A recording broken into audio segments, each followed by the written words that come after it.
Hey all, Tony Bing here. Hello and welcome to another in-depth review for Marvel Strike Force. Now in today's video we have a look at a character that I've actually had quite a lot of requests for. It's Korath the Pursuer. Now if I don't see numerous who jokes down in the comments, I will be disappointed. So in the video we'll start off by having a look at an overview of him. That includes where you go to unlock and also his tags. We follow that up by having a look at his stats. We then check out his abilities. Next up it's his synergies. This is heroes you can work well with and also enemies you want to avoid, and then finally we see where he places in the tier list as well. But we'll start off with a general overview.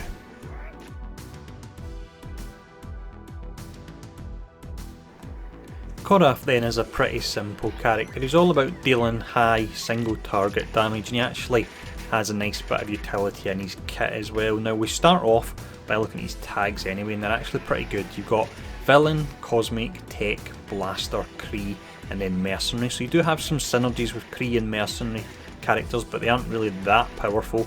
In regards to Tech, you have the extra crit chance with Iron Man, and you also have the extra damage with Rocket Raccoon. You've got the Villain and Cosmic tags there, so they're great for those campaigns, and then you've got the Blaster tag as well, and that's great because we all know you've got that Blaster challenge that a lot of people are struggling with at the moment, so he can help out with that. In regards to where you go to farm them, it is Villains 5.9 and also Cosmic 3.9. Cosmic 3.9 isn't unlocked just yet, so it's just Villains 5.9 for the time being. So it does take a little bit before you can actually get to the stage where you can start farming them. Now, with all that covered, we'll have a look at his stats.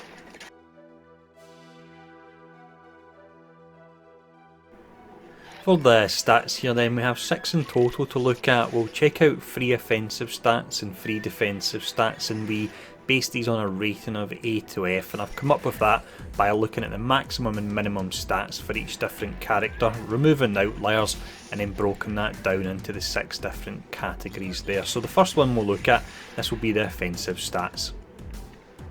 When it comes to Korath's flat damage rating, then it is very much middle of the road, but it does have various different parts of his kit that can really help out with this. So his damage is C, his speed is up at B, so he's very quick at attack, and I believe it's only really Black Widow that can beat him, maybe 1 or 2 others at most, and his focus is E, so focus means that he has less chance of his debuffs, which are pretty nice applying if you fire them off against a character with high resistance, so you do have to be aware of that. Now when we look at his damage overall, he's got other parts of his kit that can help. Of course, with the speed up, the more times you're attacking, you're pumping out more damage per turn, but he also has speed up as part of one of his abilities, and he has assist as well. And finally on his ultimate, he's got a really nice high multiplier, so you can put out a whopping amount of damage with that. But with that part covered, we'll now have a look at his defensive stats. Defense wise then, he is essentially a glass cannon character, and he's got high damage and low defense, so his health is D, his armour is E, and his resistance is D, and I just noticed it spells out dead, which he will be if you don't pair him up with a strong protector class. Not much else really to mention for this particular section, nice and simple here. Now with that covered, we'll have a look at his abilities.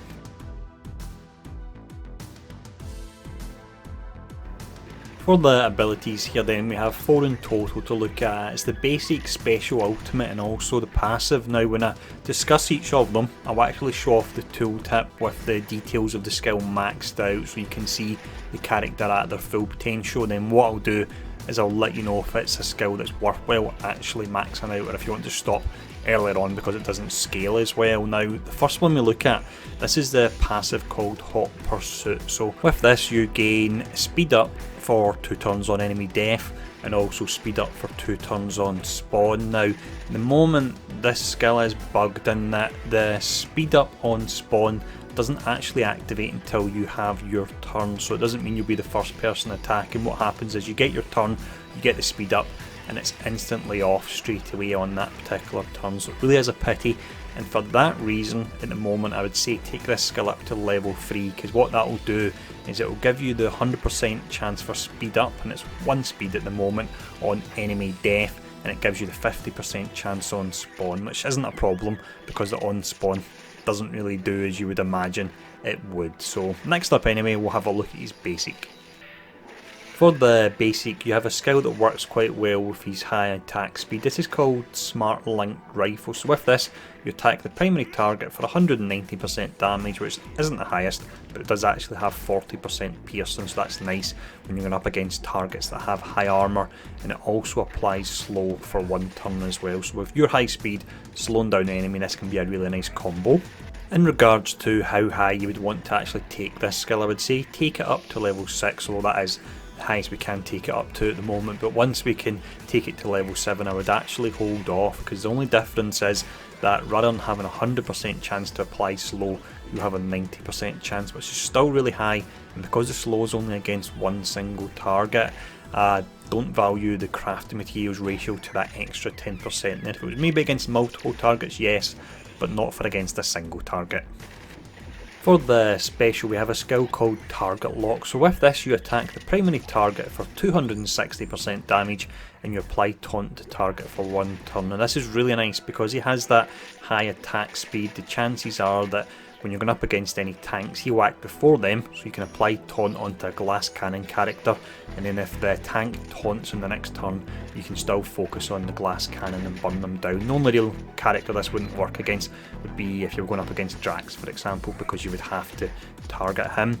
Now this skill also, you can gain an assist from an ally, and there's a greater assist chance from mercenary or Kree allies. So we've now got Deadpool in the game who has a mercenary tag, so that could be a nice combo there. Regarding how high you want to take it, I would say that you want to max this particular skill out. We have another really nice skill here when we look at the ultimate. This is Takedown Shot. It's 5 turns to charge and comes fully charged. With this, you attack the primary target for a huge 570% damage and you apply heal block for 2 turns. That's great on the likes of Wolverine, that can really lock down his healing there, and then you have a 50% chance to apply ability block. Now I would say max this out because you lose over around about 100% damage at level 6 to level 7, so it's definitely worthwhile maxing out. It is a really nice skill. The heal block is great. The thing about ability block is it's a skill that when you need ability block, you need it to apply on that particular turn. You don't want a flip of a coin, and this is exactly what this is. There's a chance that it could completely change a match if it blocks an ability such as Quake, getting her AoE off, or it could miss and then you're screwed. So it does pull this skill down a little bit, which is a pity, but if it had the 100% chance to apply ability block along with the heal block and the high damage, it probably would be a bit overtuned, to be honest. Now, with all that covered, we'll have a look at the synergies.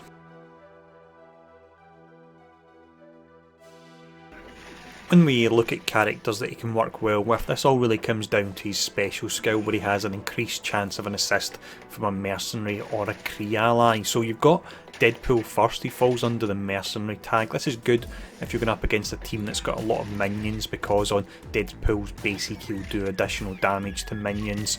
You then have the Kree side of things. So firstly you've got the Kree Royal Guard. Now if you get an assist with him on his basic, he will gain counter, he can give you ability energy, and having him in your team will put your armour up as well, so that's really nice. You then have Ronan, a character I never thought I would mention, but there are some synergies between the two of them. If you pair him up with Ronan, on his basic he has the chance to clear an effect from an enemy, and he can give resistance to Korath, which is something he does need. And then finally, this won't apply to many people, but it could work very well with Ultimus, because with Ultimus, when you get an assist from him on his basic, if the target has a taunt, which it will do if you've used the special because that puts the taunt on the enemy, then Ultimus will gain a fence up, and also what happens is they'll flip that taunt and provide extra damage to the enemy. So that'll be really nice, but it's going to be a long way off before anyone can play around with that combo. Now next up, we'll look at the characters you want to avoid. When we look at characters that could pose a particular problem to them, there's not actually that many really. The first ones offhand would be characters that can burn them down quickly before he can fire off his ultimate. So characters that are quicker than him and can put out a lot of damage in the first turn would be Gamora and Daredevil. You'd probably need the two of them combined in order to completely burn them down. Now another character that could give him some issues is Drax, because Drax has that auto taunt, which means as soon as the fight starts, even though Korath is exceptionally quick and will be firing off his skill, or has the option to fire off his skill very early on in the match, you can't use the special, so it means you can't target and put a taunt onto a glass cannon character, so that's one that you want to avoid there. Now, with that covered, what we'll do next is we'll have a look and see where he places in the tier list.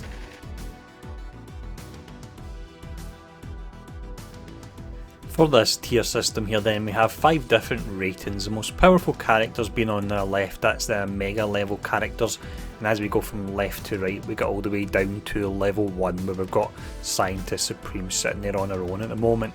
Now with Korath, this is quite a difficult one to be honest, and I went between 2 ratings, and I'm actually going to add a bit of a disclaimer into this one, which may be a bit of a cop out, but it's the first time I've done it in 20 odd or so videos, so hopefully you'll forgive me for it.